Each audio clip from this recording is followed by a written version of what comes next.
Hi, my name is Neeky Dennis, also known as Neeky. I'm a licensed social worker in the state of Ohio, as well as founder and chief strategist at Tallawah Innovations, which is a small nonprofit and social enterprise consulting agency. Currently, I am a student at the Mandel School of Applied Social Sciences, where I am earning a Master of Science in Social Administration with a concentration in community practice for social change. I am looking specifically right now at my community-based organizations, nonprofit leaders, community and resident leaders, faith-based organizations. The thing is, with all that's going on with this pandemic, I know we're in a crisis, but the way how you respond will have long-term impacts. So what I've done for my community leaders, my faith-based organizations, community-based organizations, other small grassroots NGOs, is I've done some research and I've come up with four plans that you should be following right now to ensure maximum effectiveness and efficiency, not just during COVID, but so that you can survive and thrive long after COVID is over, which I'm crossing my fingers, you and I both, that will be soon. So let's go ahead and get into the plan. Number one is the communication plan. Right now, in the midst of a crisis, what people need is consistent, clear, transparent communication. What this means is you need a strategy that is comprehensive.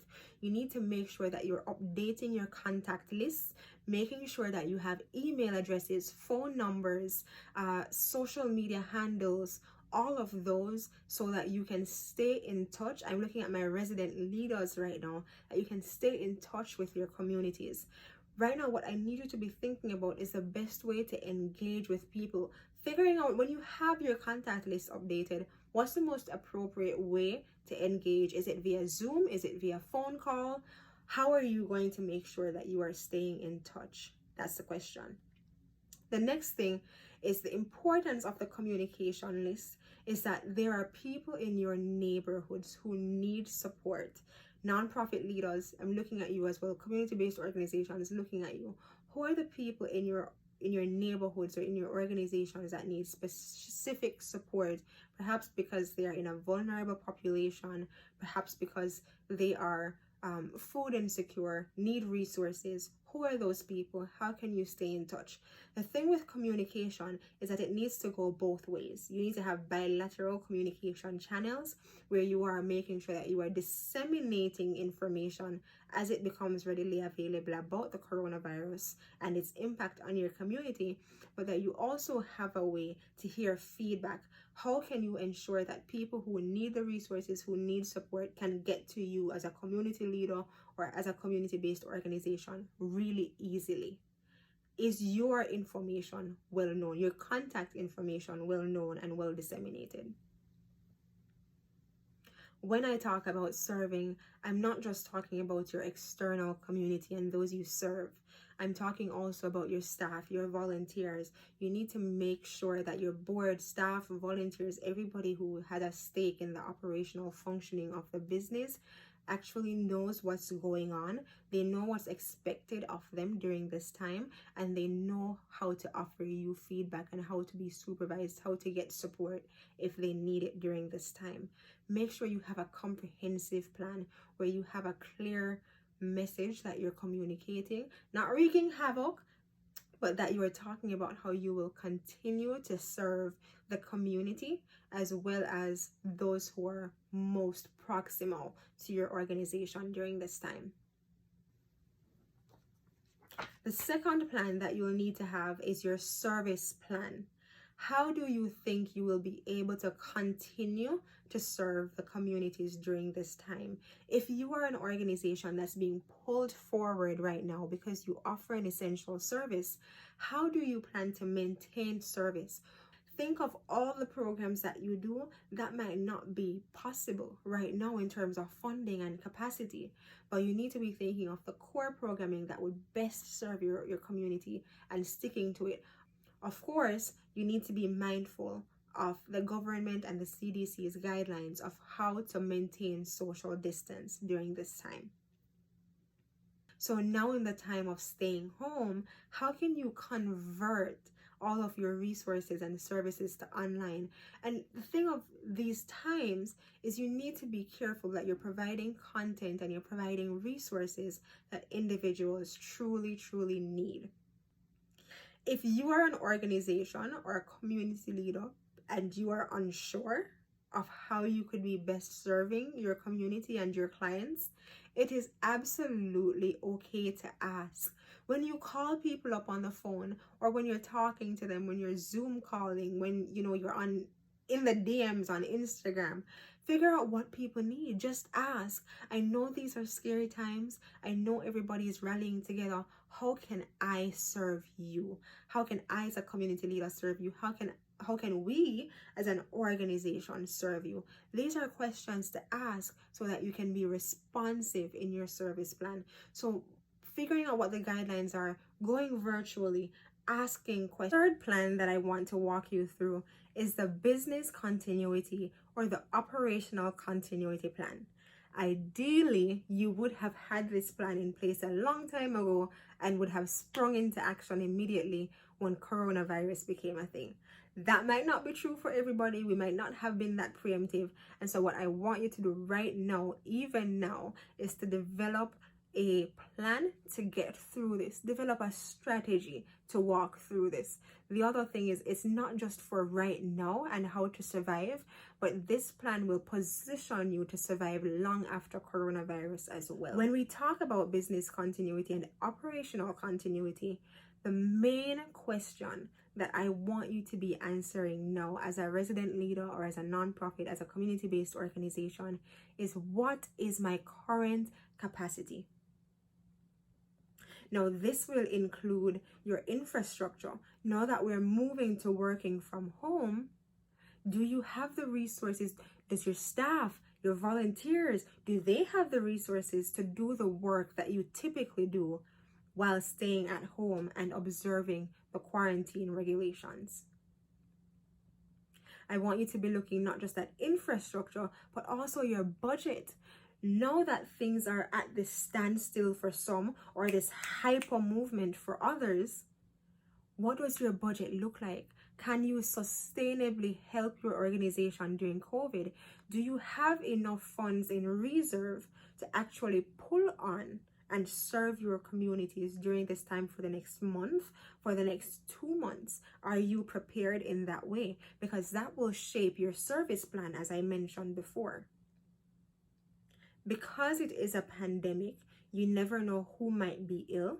You never know who might be going through different life circumstances now that they're staying at home. Think about your volunteer team, your staff team. What happens if somebody got ill? What happens if somebody could not serve in a full way like they would before coronavirus? How would you be able to survive in that sense? Do some projections, do some planning, be preemptive about trying to figure out what certain threats could look like, what their impact could look like on your organization, and try to plan preemptively even now. Again, some organizations had this before and are hitting the ground running right now. That's not the case for everybody.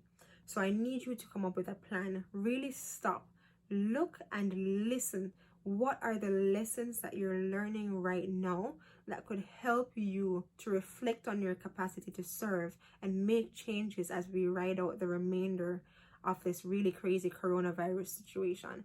What that also does is, while you're learning lessons that can help you to ride it out now, you are also learning lessons that you should write down, make a note of somewhere, update your policies so that the next time something happens, you don't have to stop and be flustered, but you're ready to spur into action. That's your disaster recovery plan. Similarly, the way how coronavirus works in this pandemic is we're not sure when exactly it will end. What you need to be preparing for as a business is not just to survive this period of coronavirus that we're actively in, but should there be a resurgence, what does that mean? If the pandemic, changes and it looks like it's getting better, but in 3 months or so, there's a relapse, and in the fall, we're all wondering, wow, what's happened? And coronavirus is suddenly back. Are you prepared then? Do you have the steps in place to quickly transform into an adaptive style of leadership and of organizational management? Do you have policies in place? Do you have protocols and channels in place? In terms of funding, which is a question that I know many organizations are asking right now, there are many sources that you could be looking to. The first thing first is you're looking for those who are already invested in your organization and know your mission, know your vision, know the work that you do and can vouch for you.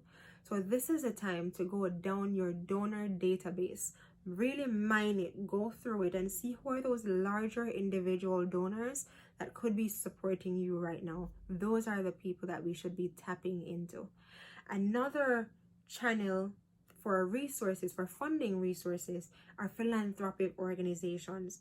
This is a time where you want to be looking at your foundations and your community chests. Who are those organizations that offer funding to nonprofits and to resident leaders on a regular basis? They might have some COVID relief funds that they might offer you. Another resource are state, local, and federal governments. If you're in the United States, if you're not, be looking to your government. I know in Jamaica, there's also a CARE Act. So in the US, we have the CARES Act. In Jamaica, for example, we have the CARE Act, where they're looking at allocation of funding for employees during this COVID season. Here in the United States, there's small business relief funds, certain policies that are being put in place. Really study those and see how those might offset some of the costs that you're facing now as well as into the future. Another one, finally, is many nonprofit organizations exist as a part of a coalition. If you are a brother or sister organization within a coalition, some coalitions have main or overarching bodies that are offering funds. If that sounds like you, this is a time you should be reaching out to see how you can apply. That's funding. Funding is important. So, and I said in the beginning that this video is for the community-based organizations as well as the resident leaders, because I'm looking at some of you grassroots people who are working with the community face to face and in the nitty-gritty. If you are a nonprofit organization that's currently being pushed back, or a community leader who is one of those that's not thought to be offering traditional essential services, and so your operations right now might be different, this is time for you to do some professional development, to build your organization's capacity, to build your own capacity. What are things that you could be studying? I know, for example, people have interest in grant writing. Some people have interest in asset mobilization. What are the things that you could be doing? There are online classes right now. There are consultants who are happy to help. I am one. My mentor is another. We're happy to help you, to support you during this time. There are online resources like Khan Academy, Udemy, Coursera. You can do these online courses so that you can improve your own capacity. Of course, YouTube is another one, iTunes University, and YouTube specifically, that's free, man. YouTube is lit. You can learn anything on YouTube. You hear me? In this time, what you should be doing is going on to YouTube and learning something new. Deal? Deal. So that's what you could be doing. Another thing also is realignment. If you want to take this time to work on your strategic plan, perhaps during this lull, it's a blessing in disguise for you to be working on figuring out how specifically you want to be serving your community. Have you been doing that to the best of your ability? Take this time to do some evaluation, to do some reflection, to really put your strategic plan in place so that once coronavirus has passed, you can hit the ground running. The last plan that I have is the partner plan. The partner plan is important because before Corona came, you could not solve all the problems in your community. If it's the first time you're hearing that, I'm sorry. But you could not play superhuman then, and you certainly can't play superhuman now. What we need in order to survive is everyone working together. That is the most crucial thing.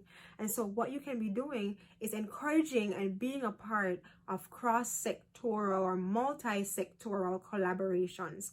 What's your local government doing? What's another community leader doing? Look at all the actors right now who are taking a step to help and respond to the community needs, and see how you can support. Now, I mentioned earlier about your service plan. The service plan does not have to be you running things and solving all the problems. If your organization's capacity isn't there right now, then what you could be doing is partnering with other organizations. Where I come from, there is a saying, every mickle make a muckle, right? That means if I have a penny and somebody else has a penny, 2 cents is always better than 1. Pool your resources, however little it might be, in support of our communities, because the good of one is the good of the whole. Because this was dense and I couldn't get through everything, what I'd love for you to do is, if you need support, if you're a small nonprofit, a grassroots organization, a community leader, and you need support, please feel free to reach out to me for help. Reach out to some of your support networks for help. It's really crucial that we survive this. I know we can, I know you can, and I know for sure that we will. Stay healthy, stay safe.